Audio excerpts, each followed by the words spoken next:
Mark Carney officially stepped into his new role as Canada's Prime Minister on Friday, March 14th, marking the end of Justin Trudeau's nearly decade-long leadership. Wasting no time, Carney immediately tackled one of the most contentious issues in Canadian politics, its relationship with the United States. In his first public address as Prime Minister, Carney delivered a powerful statement shutting down any speculation that Canada might one day become part of its powerful southern neighbor. "Let me be absolutely clear," he declared with unwavering confidence. "Canada will never, in any way, shape, or form, become part of the United States. That idea is completely ridiculous." His words came as a direct response to U.S. Senator Marco Rubio, who had recently suggested that Canada would be better off as America's 51st state.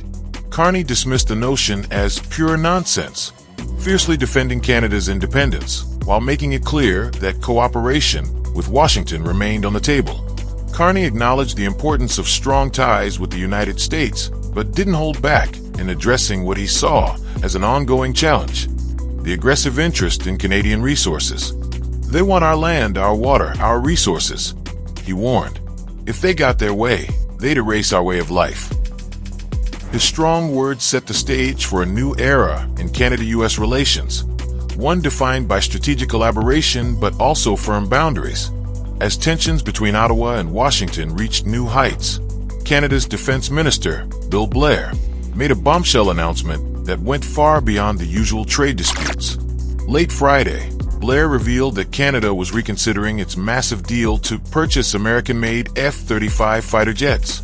Instead of proceeding with the original plan, the government is now actively exploring alternative aircraft options, potentially moving away from its long-standing reliance on U.S. military technology. This decision marks a significant shift in Canada's defense strategy, signaling that Ottawa is prepared to diversify its military partnerships.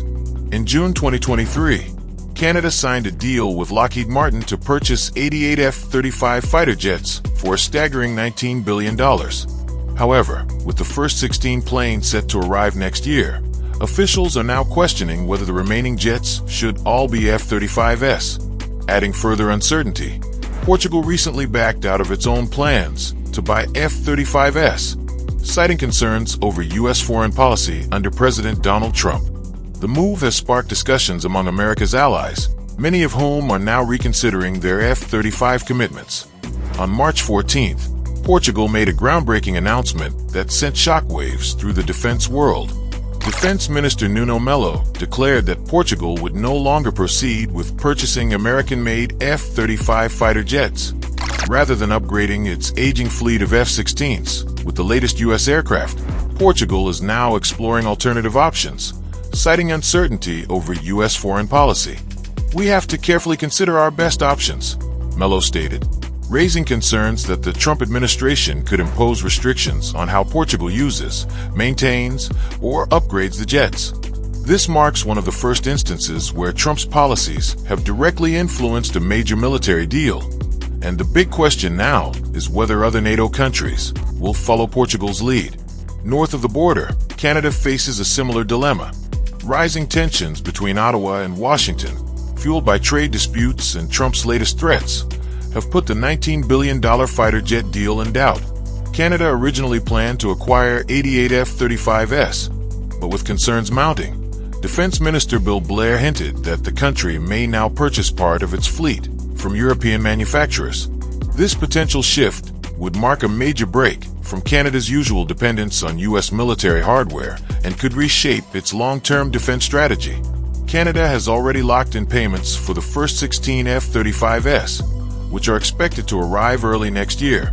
However, defense officials are actively reconsidering their options, and a new contender has emerged, the Saab JAS 39 Gripen. Built by the Swedish aerospace company Saab AB, the Gripen is gaining serious attention as an alternative to the F-35. Known for its cost-effectiveness and versatility, the Gripen stands out in several key ways. Unlike the expensive and maintenance-heavy F-35, the Gripen is designed for adaptability.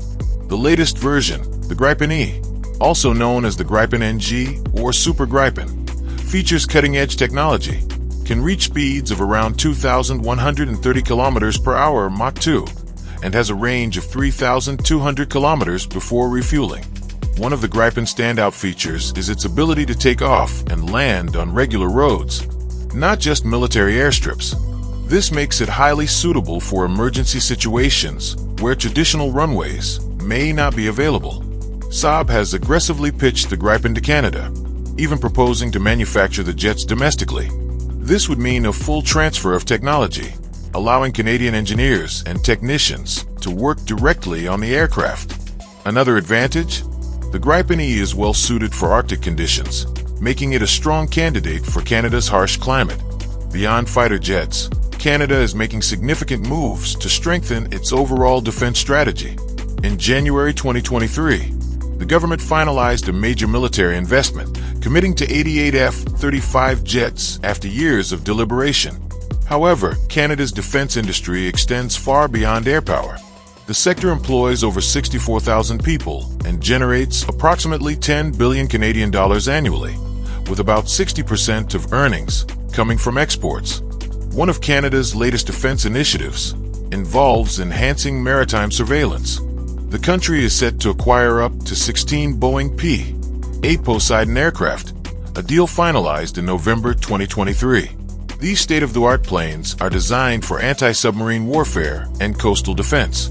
Deliveries are expected between 2026 and 2027, providing Canada with the crucial technological advantage. In December 2023, Canada made a significant move to bolster its military surveillance capabilities by signing a 2.49 billion Canadian dollars deal to acquire 11 MQ-9B Sky Guardian drones. These advanced unmanned aircraft will provide Canada with cutting-edge intelligence and reconnaissance abilities, enhancing national security. The first deliveries are scheduled for 2028, with full operational capability expected by 2033. Meanwhile, across the Atlantic, Europe is experiencing a massive surge in defense investments. Between 2021 and 2024, European Union member states increased their military budgets by over 30%, reaching a staggering 326 billion euros in 2024.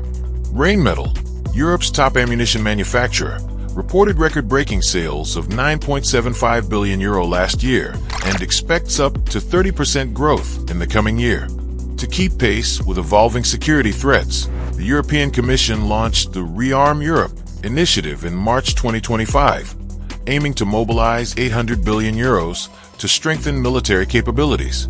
With rising geopolitical tensions and shifting policies in Washington, countries worldwide, including Canada and Europe, are rethinking their reliance on U.S. military technology. Canada's decision on the F-35 will be a defining moment, one that could reshape its defense strategy for decades to come. As alliances shift and new military technologies emerge, one thing is clear: the global defense landscape is changing rapidly, and Canada is at the forefront of this transformation.